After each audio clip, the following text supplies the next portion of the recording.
그 하고는 어떻게 거기가 들어가 있는지 모르겠네. 성경에는 없는데. 그렇죠. 자, 1절 올려놓게요. 상전들아, 아까 우리가 오전 시절에 뭐 아내들아, 남편들아, 부모들아, 자녀들아, 그리고 종들아 하면서 계속해서 연결됐어요. 상전들아, 의와 공평을 종들에게 베풀지니 너희에게도 하늘에 상전이 계심이라. 그래서 오후 시간에 우리가 하나님의 의, 하나님의 공평이라고 하는 이 두 단어를 한번 묵상하면서 말씀을 나눠보도록 하겠습니다. 예수님의 산상수훈에 황금률이 있죠. 마태복음 7장 12절, 여러분들이 잘 아시는 대로 황금률 한번 자막에 올려볼게요. 다 같이 읽어볼게요. 또 시작. 무엇이든지 남에게 대접을 받고자 하는 자는 너희도 남을 대접하라. 이것이 율법이요 선지자니라. 예. 어떤 일이든지 누구에게든지 무엇이든지 남에게 대접을 받고자 하는 자는 너희도 남을 대접하라. 이것이 바로 황금률이죠. 의와 공평을 종들에게 베풀라. 왜? 상전이 하늘에 또 우리의 상전이 계시기 때문이다 그랬어요. 성경이 말하는 의의 기준은 하나님의 말씀입니다. 우리가 생각하는 의의 기준과 하나님이 생각하시는 의의 기준은 분명히 다를 수 있어요. 그래서 초대교회는 성찬식을 하게 되는데, 노예 시대는 사실은 노예는 주인하고 밥을 같이 안 먹죠. 절대 있을 수 없죠. 근데 남녀노소 빈부 귀천 없이 애찬 성찬이 나누어졌어요. 그래서 초대교회는 애찬과 성찬이 구분이 안 돼요. 우리는 지금 1년에 2차례 성찬식 하잖아. 여기서요 포도주와 떡을 나눌 때 이건 성찬식이라 그러고, 예배 끝나고 우리가 좀 전에 밥에서 밥을 먹었어요. 친교실에서. 그거는 애찬이라 그래요. 우리는 이거는 이제 성예전으로 구분을 하는데, 현대교회는 이거 구분하는데 초대교회는 이걸 구분하지 않았어요. 성찬식이 바로 애찬이었어요. 애찬이 성찬이었어요.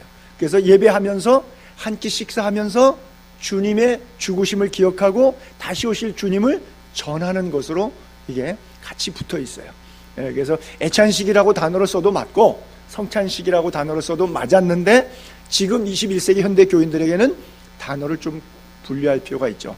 그냥 우리가 배고파서 밥 먹는 건 식사 때 하는 것은 애찬이라고 그러고, 성찬식은 구분해서 조금 더 예배의 범주 안에서 경건되게 하는데, 사실은 이렇게 나눈 적은 없어요. 성경에 나눠지지도 않고.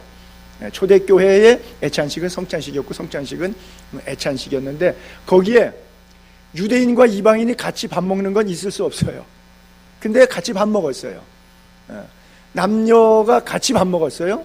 어른과 아이가 같이 밥 먹었어요. 그래서 있을 수 없는 노예와 상전과 종이 같이 밥 먹었어요. 초대교회에 갖고 있는 독특성이니까 이게 교회의 기능이라고 하는 거예요. 어디 가도 신분과 차별이 있지만 교회 안에서는 신분과 차별이 없어야 돼요. 자, 목사가 설교하러 교회 나오는 것 아닙니다. 사장님이 사업 때문에 사장님으로 교회 나와 앉아 있는 게 아닙니다.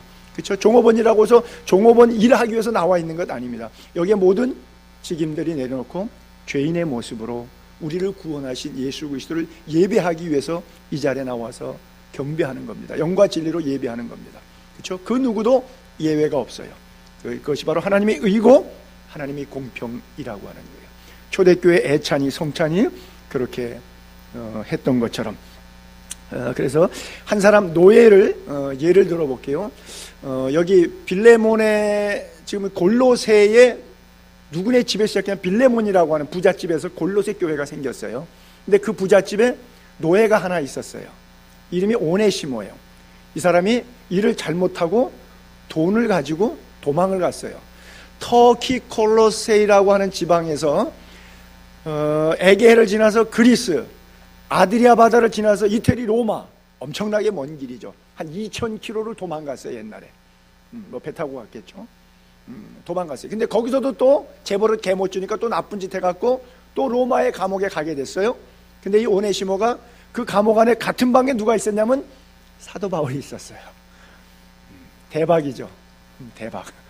그래서 예수를 믿게 됐어요. 그래서 그 오네시모의 원래 주인이었던 빌레몬이, 옛날은 한 번 종이면 자식까지 대대로 종이니까 원래 주인이었던 오네시모를 감옥에서 만나서 예수 믿고 구원받았는데 이 형제가 180도 인생이 달라진 거예요. 아무리 극악무도한 나쁜 사람이라고 할지라도 예수 그리스도의 사람으로 완전히 변화되면 인생이 180도 다른 인간이 되는 거예요. 완전히 그냥 천지개벽의 인간이 되는 거죠. 너무 신실한 그리스도 형제가 된 거예요. 옛사람이 아니라 새사람이 된 거죠.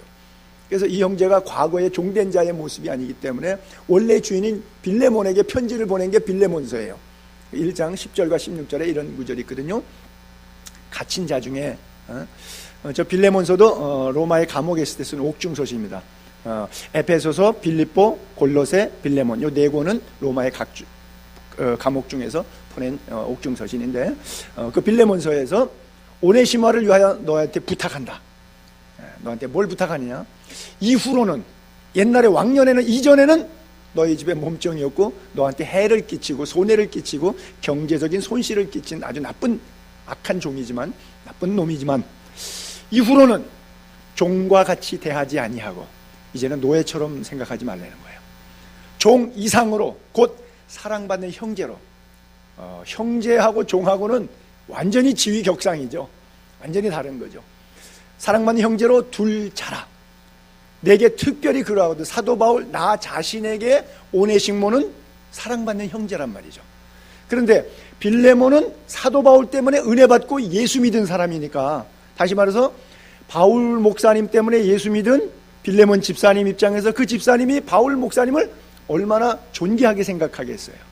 근데 그 자기가 존귀하게 존경하는 목사님인 바울 목사님이 사랑받는 형제로 여기는 관계가 된 거예요. 자기 몸종 오네시모가. 이 삼각관계가 굉장히 복잡하게 이루어졌어요. 내가 특별히 그러하거든. 하물며 육신과 주 안에서 상관된 내게라. 그러니까 빌레몬하고 바울은 육신적으로도 관계가 있는데 특별히 바울이 경제적으로 오히려 신세를 진 게 아니라 텐트 메이킹 하면서 일하면서 어떤 면에서 좀 유익을 끼쳤던 것 같아요.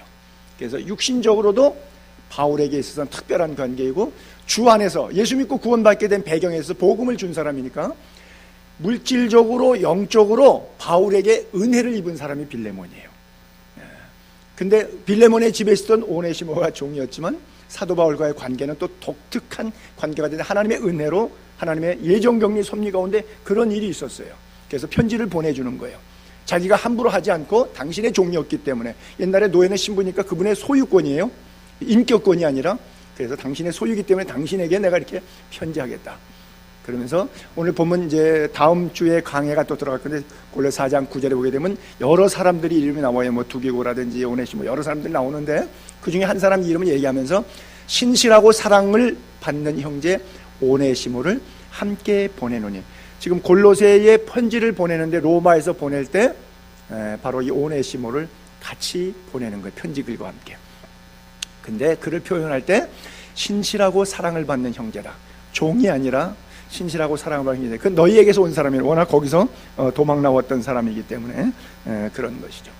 자, 그래서 빌레몬이 생각하는 오네시모와 사도 바울이 생각하는 오네시모가 다른 것처럼 우리가 상전들이 의와 공평을 베풀라. 왜? 위에 우리에게 상전 하나님이 있기 때문이라는데 예를 들어서 내가 종업원을 한 10명 거느리고 있는 사장이라고 생각하면 이 종업원은 착하고 이쁜 종업원, 이 종업원은 자르고 싶은 나쁜 종업원 이렇게 있을 수가 있어서 삼각관계, 사각관계에서 감정이 다 다를 수가 있어요. 그와 같이 하나님이 생각하는 의와 내가 생각하는 의는 굉장히 다를 수가 있어요. 왜냐하면 사람은 껍데기를 봐요. 외모를 봐요. 그러나 하나님은 중심을 보세요. 그죠? 껍데기로 보면 오네시모는 나쁜 사람이에요. 노예 출신에다가 손에 끼치고 주인 벗어서 도망가고 이건 뭐 잡으면 사형감이에요. 근데 사도 바울에게는 좋은 사람이에요. 그렇기 때문에 우리가 내가 싫어하는 그 인간, 나하고 지금 갈등 관계에 있는 그 인간도 하나님이 아들 예수 그리스도를 보내서 십자가의 피로 구속하신 관계이기 때문에 내 생각에 옳다 그러다 의와 공평을 내가 함부로 집행할 것이 아니라 하나님 대하듯이 해야 된다라고 하는 거예요. 쉽지 않은 부탁이지만 성경에서 바울은 우리에게 그걸 요구하고 있죠. 하나의 예를 들어서 지금 사무엘 선지자의 생각을 한번 이렇게 볼게요. 사무엘상서 9장 2절에 첫 번째 왕을 세울 때 모습이에요. 다 아시다시피 첫 번째 왕은 사무엘이 기름 부어 세울 때 사울 왕을 세웠어요. 기스의 아들이 있으니 그 이름이 사울이에요.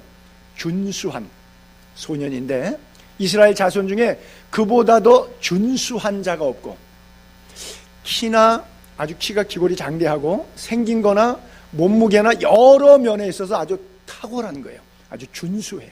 출중합니다. 근데 이스라엘 자손 중에 그보다 더 준수한 자가 없대요. 체력적으로 완벽한 거예요. 외형에 있어서 완벽한 사람이에요. 키는 모든 백성보다 어깨 위만큼 더 하다. 나란히 있으면 다른 사람보다 어깨 위로 머리가 하나 더 올라올 정도인데, 저도 좀 그런 현상인데, 저는 빼빼 말라갖고 별로 볼품이 안 나는데, 이 사울 이 친구는 기골이 장대하기 때문에 위험이 있어 보이는, 정말 누가 봐도 왕감이에요. 전쟁을 나가면 앞에 있는 군사들이 생긴 모습에 보고 그냥 놀라서 기가 죽어서 먼저 죽어버릴 정도로 괜찮은 친구예요. 이 친구를 하나님께서 보여주시면서 사무엘 선지자 보고 안수해라, 왕 세워라.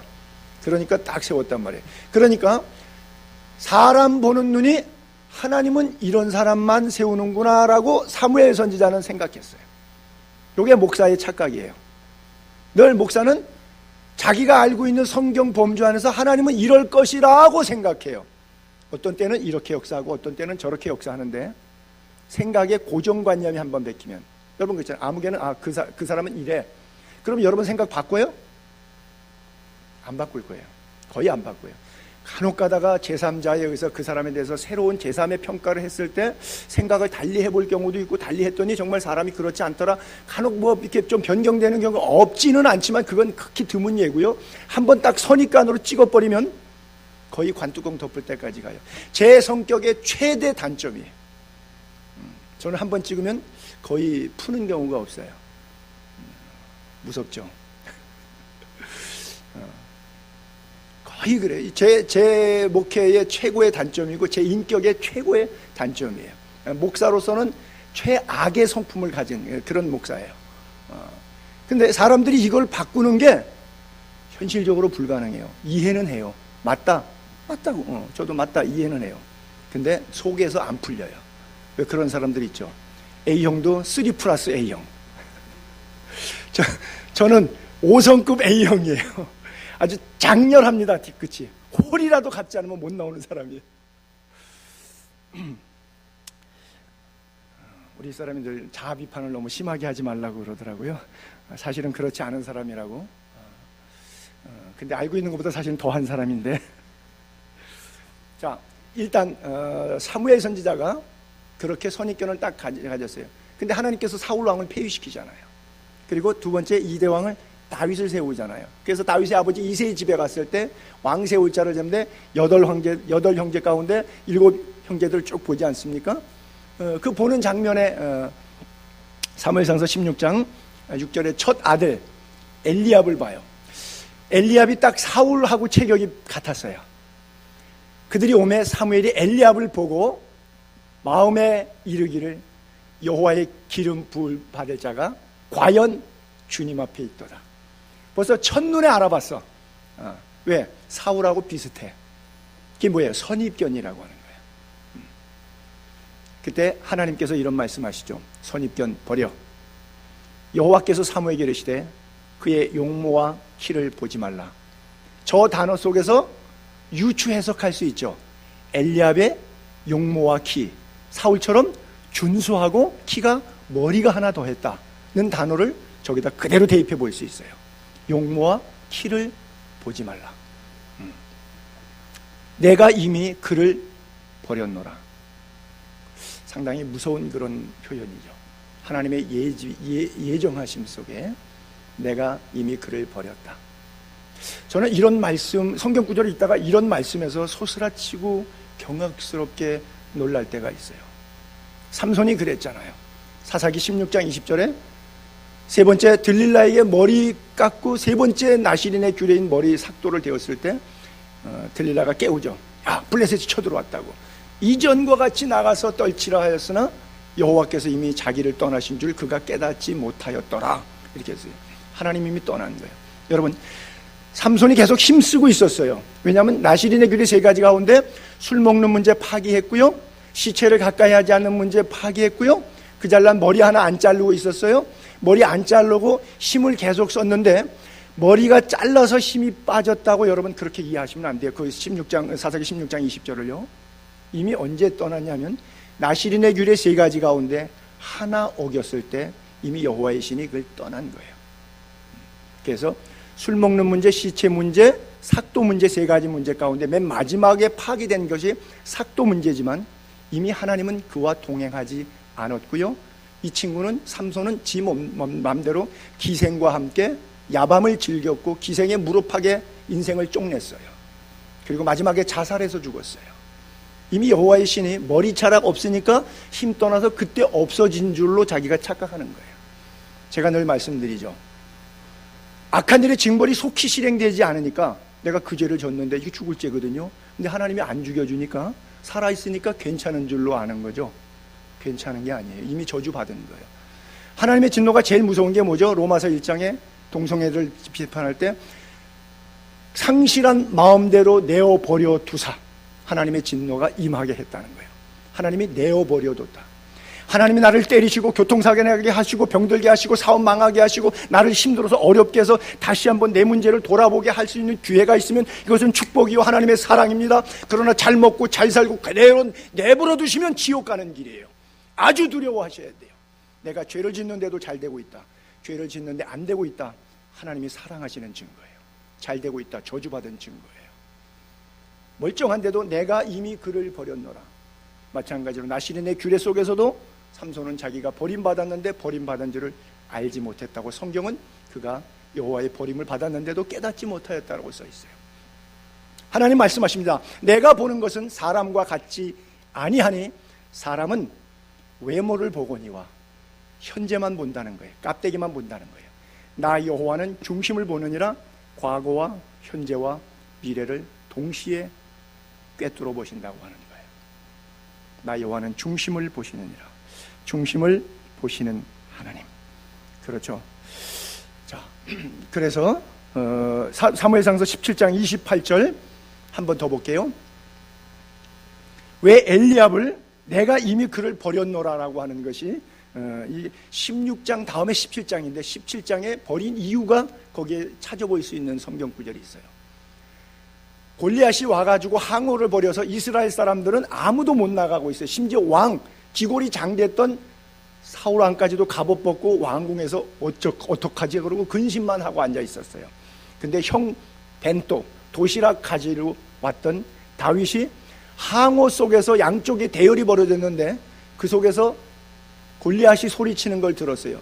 저렇게 개같이 할례받지 못한 종족이 어떻게 하나님의 군대를 모욕할 수 있느냐?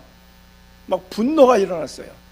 그래서 내가 가서 저놈을 죽여야 어떻게 하나님의 군대를, 여러분 영적인 시각이 열리면 하나님의 군대가 보이는데 이스라엘 백성은 그 누구도 하나님의 군대는 안 보이고 뭐만 보여요?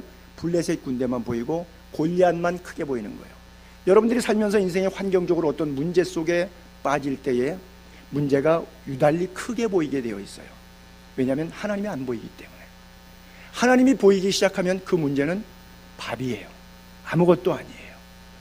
바로 온 이스라엘 백성들이 두려워 떨면서 하나님이 안 보이니까 골리앗만 보이고 블레셋 백성만 보였는데 왜 유달리 어린 소년 다윗에게는 하나님의 군대는 보이는데 블레셋 군대와 골리앗은 보이지 않는 겁니까?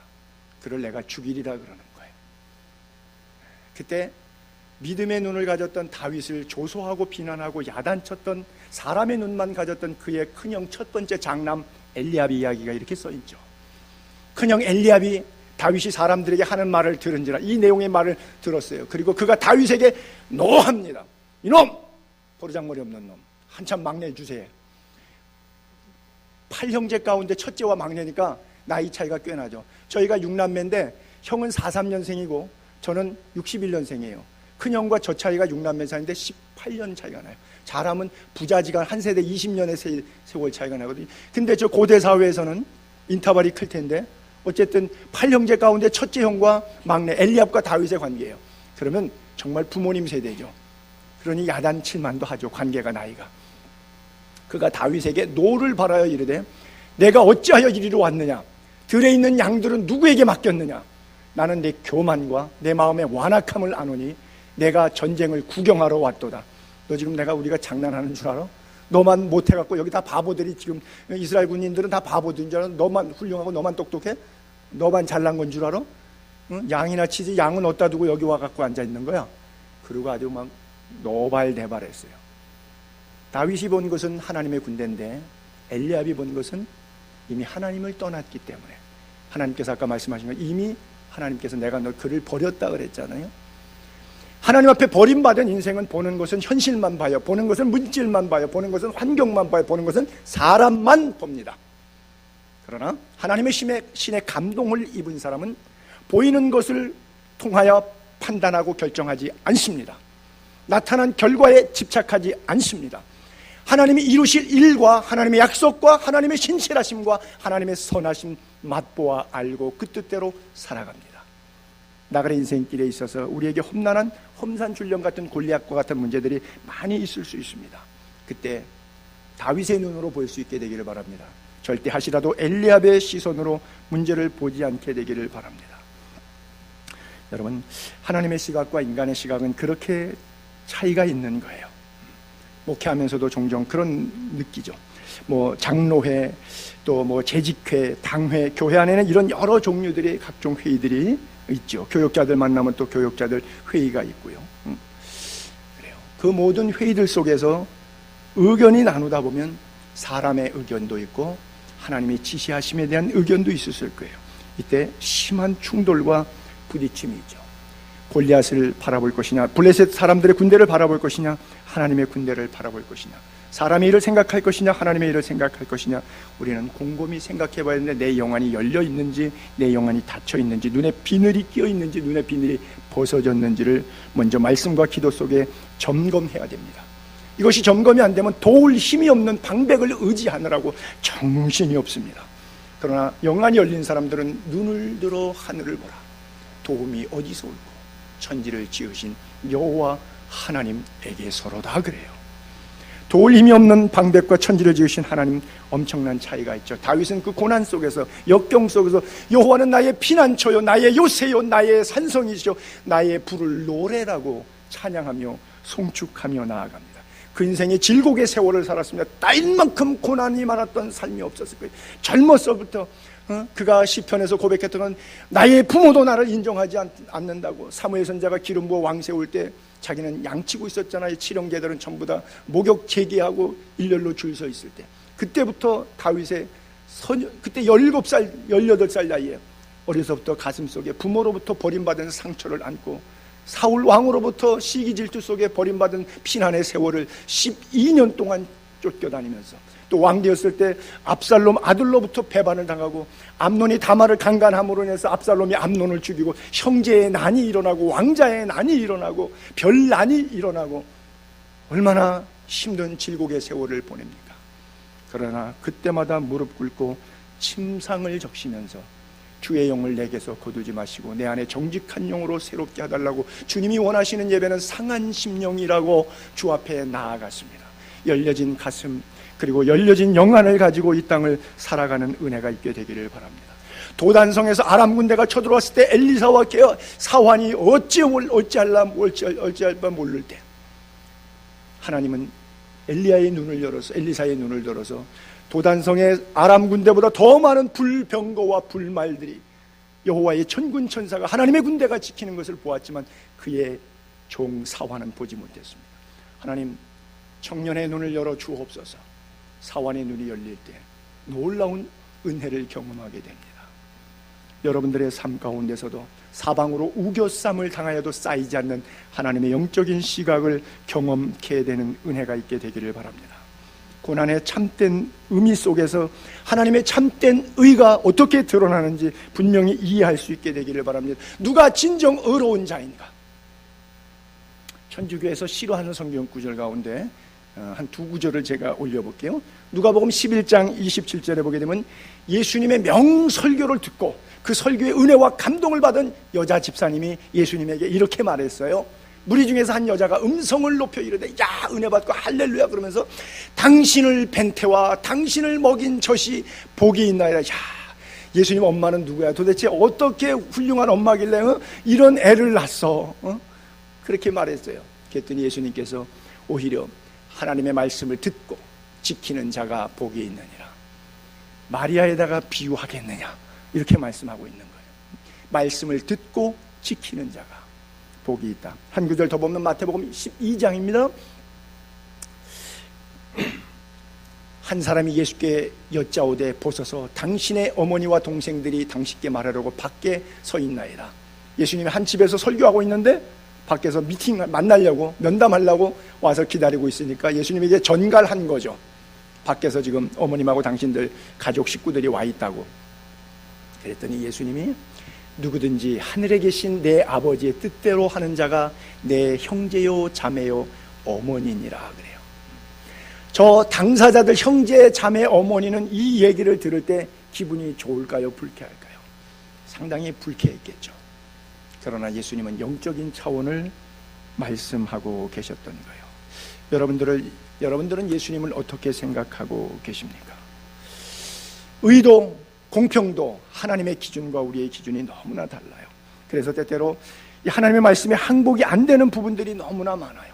오네시모 같은 경우도 은혜 받아서 오네시모에게는 복이지만 빌레몬 입장이나 빌레몬 집에 오네시모만 있었던 것이 아니라 여러 종들이 있었는데 다른 종들은 돈 훔쳐서 도망가지도 않았고 평생 노예 생활하는데 오네시모는 돈 훔쳐갖고 도망간 놈인데 그 놈은 사랑받는 형제처럼 대해주면 오네시모와 같이 살지 않았던 열심히 성실하게 일했던 그 몸종들 입장에서는 얼마나 부해가 나게, 얼마나 화가 나게, 얼마나 이건 의롭지 않다, 이건 공평하지 않다라고 생각하겠어요. 그러나 하나님은 그것이 의고 하나님의 의와 하나님의 공평은 그들의 생각과 분명히 다르다는 것 우리는 기억해야 돼요. 이것을 인정하기는 좀 어려워요. 그렇죠? 우리가 잘 아는 그 송명희 시인이잖아요. 뇌성마비 지체장애. 그분이 쓴 그 시가 바로 공평하신 하나님. 나 가진 재물 없고 뭐 아무 다 없어도 하나님은 공평하시다고요. 나 남이 갖지 못한 걸 가졌죠. 그게 뭐예요? 하나님을 볼 수 있는 눈이에요. 아이 컨택. 여호와 하나님의 눈과 나의 눈이 만나서 그 안에서 스파크, 하나님의 여호와 영광의 빛이 드러나는 것을 경험하지 않습니까? 그래서 그 하나님은 공평하신 하나님이라고 말하고 있어요. 우리가 한 2년 전에 1월 달인지 한 2박 3일 동안 성지순례 국내를 갔었을 때 그때 기흑자 교회라고 김제 금산교회를 방문한 적이 있어요.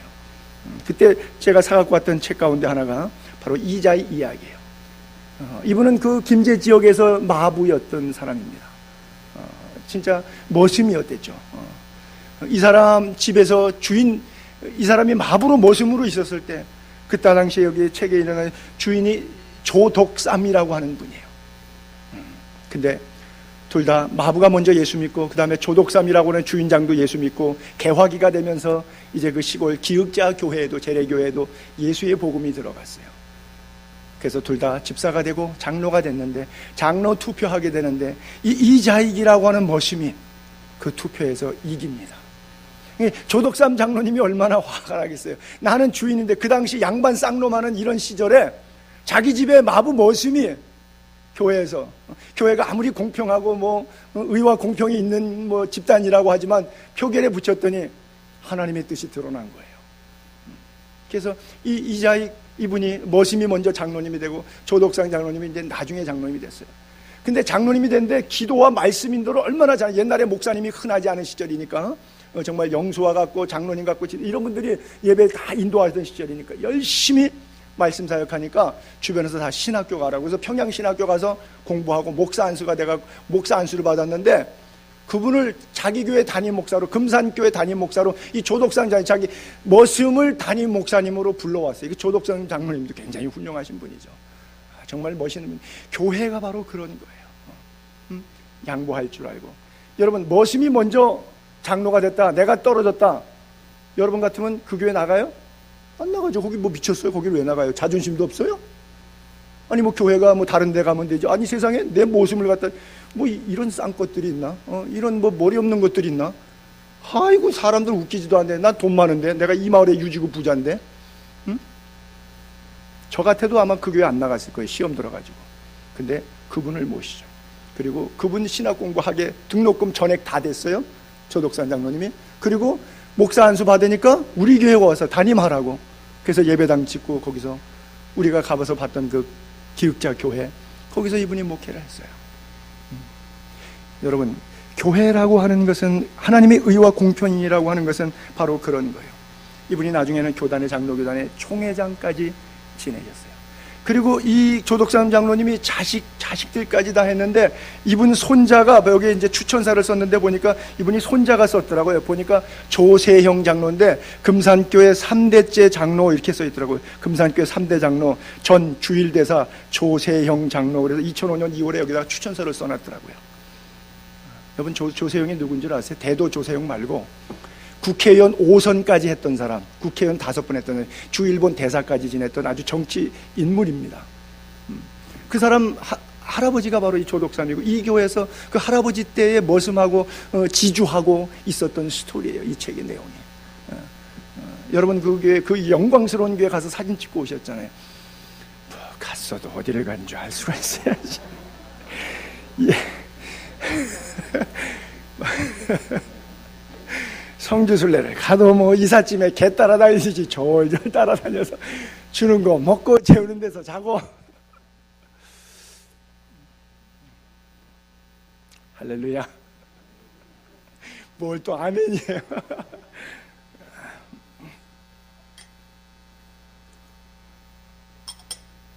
욥기서 31장 6절 한번 볼게요. 다 같이 읽어볼까요? 욥의 고백입니다. 시작. 하나님께서 나를 공평한 저울에 달아보시고 그가 나의 온전함을 아시기를 바라노라. 자, 여러분, 욥만큼 고난 많이 당한 사람 있습니까? 하루아침에 7아들과 3딸이 10남매가 몰살을 당해서 합동 장례식을 겪고 있는 재산 다 적군들이 와서 쳐들어가고 자기 몸에 피부병이 걸려갖고서는 잿더미에 앉아서 기왓장으로 피고름을 긁고 앉아 있었던 아내가 저주하고 하나님 저주하고 죽으라고 그러고 뛰쳐나갔던 그 인생, 그 욥 입장에서 하나님이 공평하시대요. 그렇게 고백할 수 있어요? 하나님께서 나를 공평한 저울에 달아보셨다는 얘기는 하나님은 공평하시다는 뜻 아닙니까? 그렇잖아요. 하나님께서 나를 공평한 저울에 달아보시고 나의 온전함을 아시기를 원하노라. 여러분, 너무 멋있죠?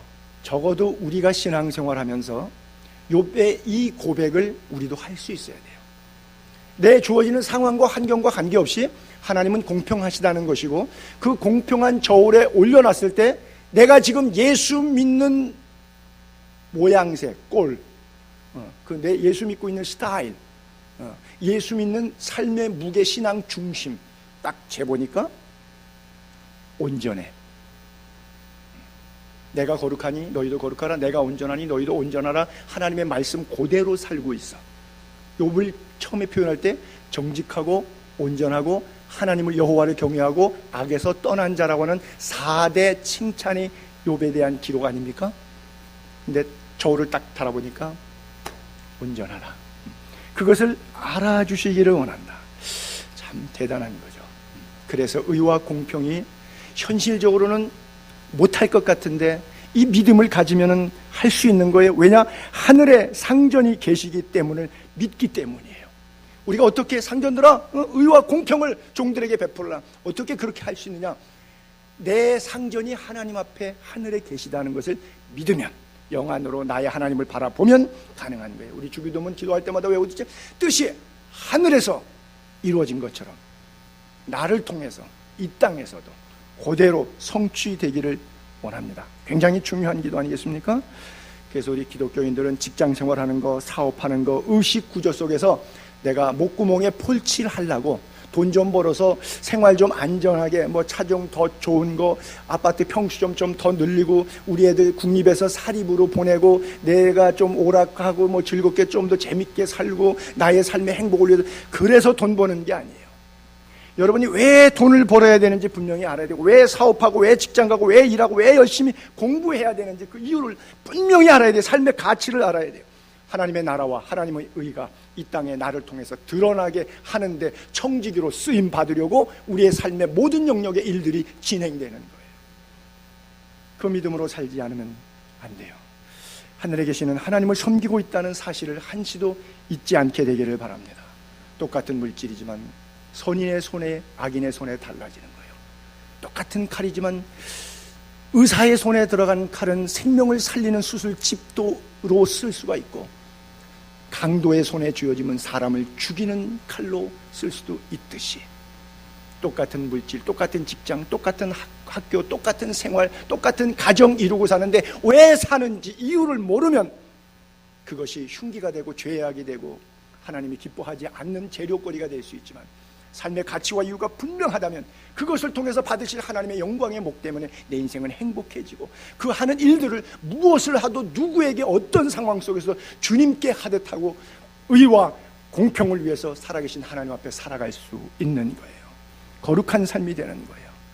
우리 모두는 하나님의 심판대에서 각자가 살아왔던 삶의 행동들을 결산받게 됩니다. 그래서 하나님께서 안 보시면 막 사셔도 돼요. 하나님이 안 계시다고 생각하면. 그러나 눈을 지으신 하나님이 어찌 보지 아니하시겠는가? 귀를 지으신 하나님이 어찌 듣지 아니하시겠는가? 하나님이 보시고 하나님이 들으신다는 분명한 의식이 있다면 그렇게 살면 안 되죠. 왜 도둑질을 남이 안 볼 때 하지 뭐 볼 때 합니까? 그렇잖아요. CCTV 갖다 놓고 있으면 도둑질 해요 못해요? 못하잖아요. CCTV 때문에. 하나님이 나를 보신다고 생각하는 하나님의 전존 의식으로 사는 것이 하나님 나라에서 어떤 심판을 받기 전에 이 땅에서 벌써 심판받은 자의 삶을 살 수 있게 만드는 것이죠. 마지막 한 구절, 고린도후서 5장 10절 볼게요. 이는 우리가 다 반드시 그리스도의 심판대 앞에 나타나게 되어 각각 선, 악, 간에 그 몸으로 행한 것을 따라 받으려 함이라. 할렐루야. 얼마나 축복의 메시지예요. 주를 위해서 열심히 헌신하고 충성하고 봉사하고 선을 쌓았는데 하나님께서 우리가 행한 것을 따라 우리를 칭찬하시고 상급 주신다고 써 있잖아요. 법대로 경기하지 않으면 이겨도 반칙이에요. 실격입니다. 그 2월 달이었죠. 동계올림픽 할 때 그 여러분 다 보셨고 저도 굉장히 쇼트트랙 굉장히 우리가 메달 박스니까 뭐 많이 봤죠. 근데 뭐 안타깝게 실격되는 경우들이 있으면 너무 안타까워요. 코스를 돌 때라든지 사람 옆에 사람을 혹시 손으로 만졌다든지 좀 어떻게 라인에 반칙을 했다든지 제가 볼 때는 뭐 슬로우 비디오로 돌려보지 않으면 알 수 없을 정도의 정말 간발의 차이, 조금 더 스피드 내기 위해서 욕심 부렸던 것 때문에 잘못한 부분이 있으면 1등으로 들어왔는데도 그냥 실격 처리돼 버려요. 여러분, 그건 올림픽 게임이니까 메달 정도는 포기해도 되지만 만약에 그것을 천국 입국으로 비유한다 그러면 우리 살아왔던 삶에서 정말 개주 멋있게 잘하고 1등으로 달고 잘했는데 마지막 순간에 가서 반칙 한번 해가지고 모든 것을 다 잃어버리고 실격당한다면 얼마나 안타까워요. 얼마나 안타까워요. 그 몸으로 행한 것을 따라 선악간에 하나님으로부터 심판받게 될 것인데 우리가 어떻게 살아야 될지는 너무나 자명한 일이 아니겠습니까? 그래요. 천국 갈 의인은 반칙하면 마음에 평강이 없지만 지옥 갈 죄인은 몰래 먹는 물이 달다고 반칙해도 너무 재미있는 거죠. 천국 갈 의인은 왜 반칙하면 마음에 평강이 없죠? 왜냐하면 천국에 실격당할까 봐 두렵기 때문에 그래요. 결론적으로 여러분, 하나님은 의로운 분이십니다. 믿습니까? 하나님은 공평하신 분이십니다. 믿습니까? 그렇다면 우리들의 모든 삶의 영역에서 우리도 하나님의 의, 하나님의 공평을 드러내는 삶을 살아야 됩니다. 그러면 하늘에 상전되시는 하나님이 그날에 우리들에게 은혜를 베풀어 주시고 이 땅 삶의 삶을 지탱시켜 주실 것입니다. 성령으로 이끌어 주실 것입니다. 이 은혜가 여러분들의 삶을 이끌게 되기를 주의 이름으로 축복합니다. 기도하겠습니다.